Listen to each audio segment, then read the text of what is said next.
السلام علیکم۔ آج پیر ہے اکتوبر کی 3 تاریخ۔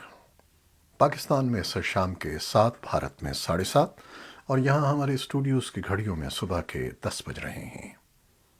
وائس آف امریکہ واشنگٹن کی اردو سروس سے میں ہوں خالد حمید، خبروں کے ایک بلٹن کے ساتھ۔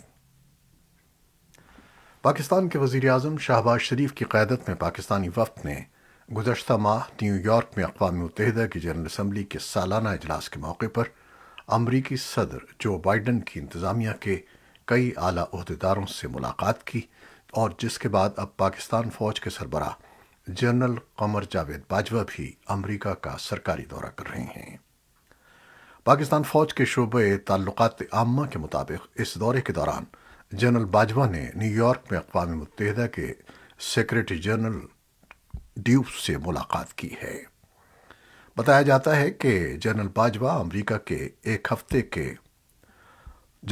نے نیو یارک میں اقوام متحدہ کے سیکریٹری جنرل کے ملٹری ایڈوائزر بیرام ڈیوب سے ملاقات کی ہے۔ بتایا جا رہا ہے کہ جنرل باجوہ امریکہ کے ایک ہفتے کے دوران واشنگٹن میں اعلیٰ امریکی حکام سے بھی ملاقات کریں گے۔ اگرچہ پاکستان اور امریکہ کی طرف سے ان ملاقاتوں کے بارے میں ابھی کوئی باضابطہ بیان سامنے نہیں آیا ہے، لیکن ذرائع ابلاغ میں سامنے آنے والی اطلاعات کے مطابق جنرل باجوہ کی امریکہ کے وزیر دفاع لائٹ آسٹن سے بھی ملاقات متوقع ہے۔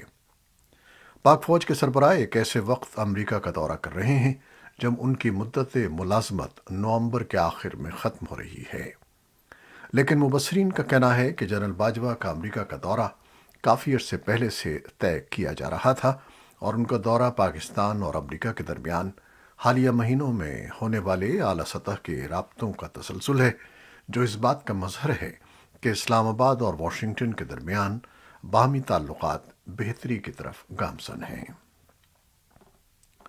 اور اب پاکستان کے سیاسی منظرنامے سے کچھ خبریں۔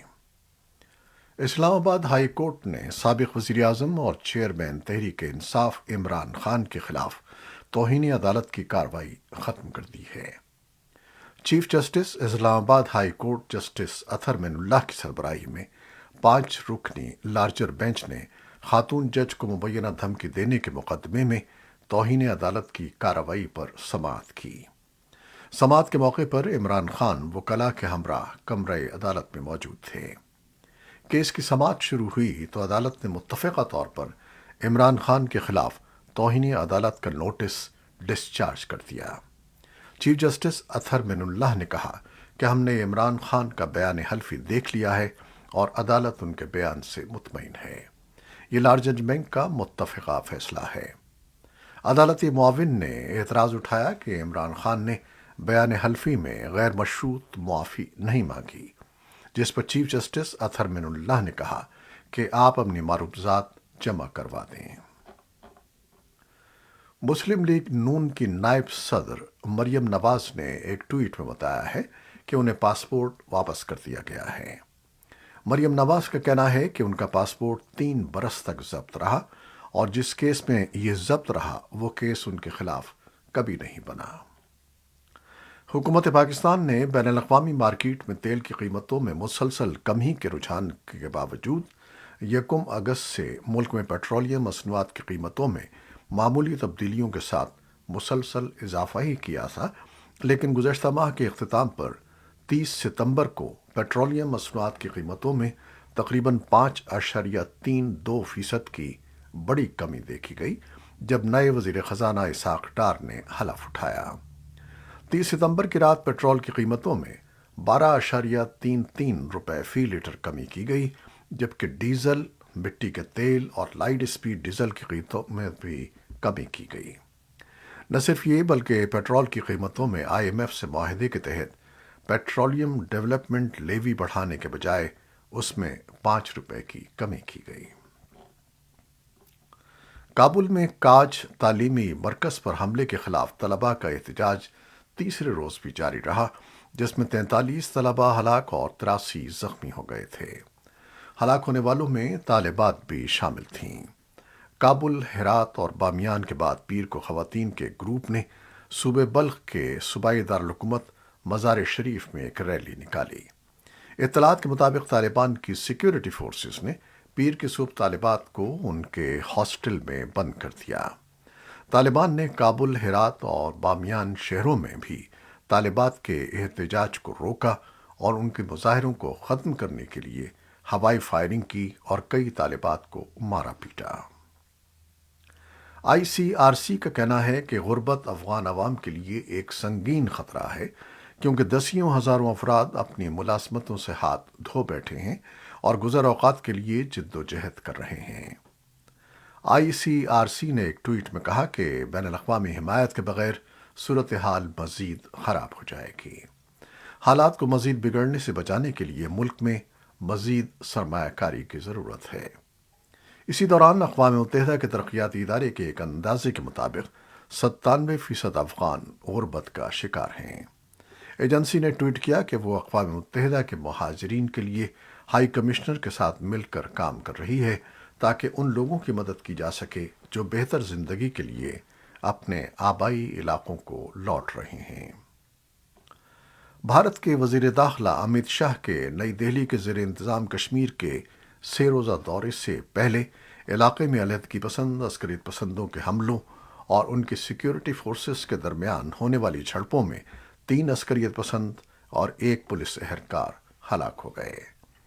ان واقعات کے بعد حکام نے علاقے میں سیکیورٹی الرٹ جاری کر دیا ہے اور امیت شاہ کے دورے کے لیے حفاظتی انتظامات مزید سخت کر دیے گئے ہیں۔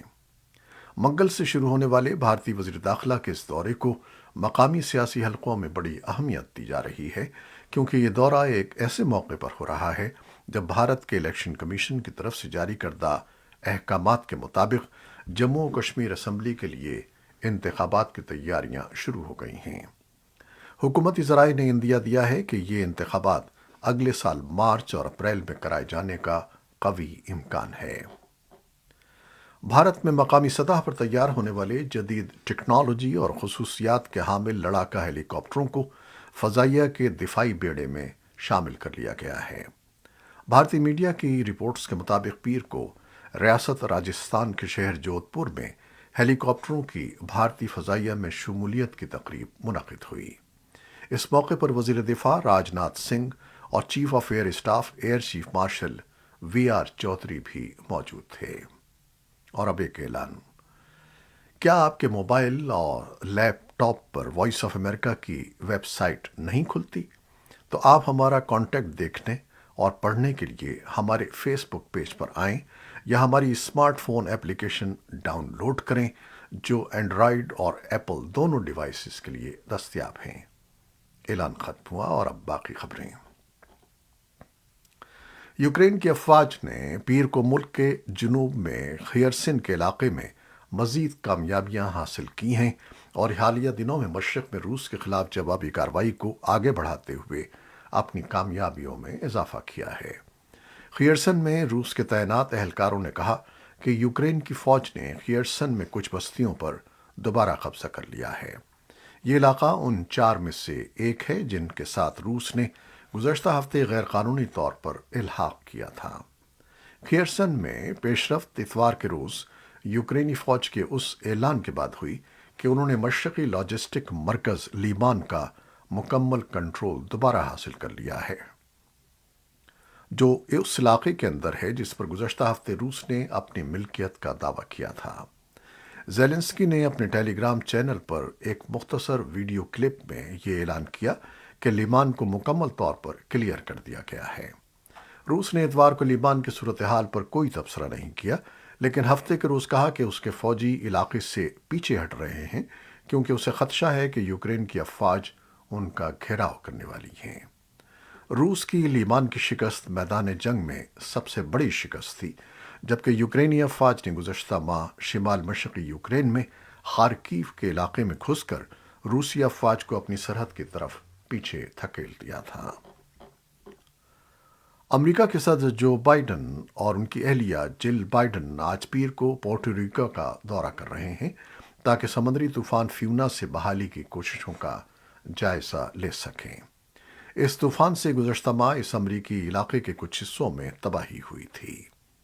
وائٹ ہاؤس نے کہا کہ بائیڈن پورٹو ریکو کے لوگوں کو زیادہ محفوظ انفراسٹرکچر کی تعمیر نو میں مدد کے لیے اپنی انتظامیہ کے عزم کا اظہار کریں گے۔ بائیڈن بدھ کو جنوب مشرقی امریکی ریاست فلوریڈا کا بھی دورہ کریں گے، جو گزشتہ ہفتے سمندری طوفان ایان سے متاثر ہوئی ہے۔ دنیا کے متعدد ملکوں میں ہزاروں لوگ ایران میں ایک نوجوان خاتون کی پولیس کی حراست میں ہلاکت کے بعد شروع ہونے والے مظاہروں میں پکڑ دھکڑ کی مذمت کے لیے اکٹھے ہوئے ہیں۔ ناروے میں قائم گروپ ایران ہیومن رائٹس نے اتوار کو بتایا کہ پکڑ دھکڑ میں کم از کم 92 افراد مارے جا چکے ہیں۔ ایران کے سرکاری ٹی وی نے اطلاع دی ہے کہ 17 ستمبر سے شروع ہونے والے مظاہروں کے بعد سے کم از کم 41 مظاہرین اور پولیس اہلکار ہلاک ہو چکے ہیں۔ ایران کے مظاہرین کی حمایت میں دنیا بھر میں ہفتے کے روز مظاہرے ہوئے، جن میں واشنگٹن ڈی سی، مونٹریال، روم، لندن، فرینکفرٹ اور سول شامل ہیں۔ مونٹریال، وینکوور، ٹورانٹو اور دارالحکومت اوٹوا سمیت کینیڈا کے کئی شہروں میں ہزاروں لوگوں نے مارچ کیا۔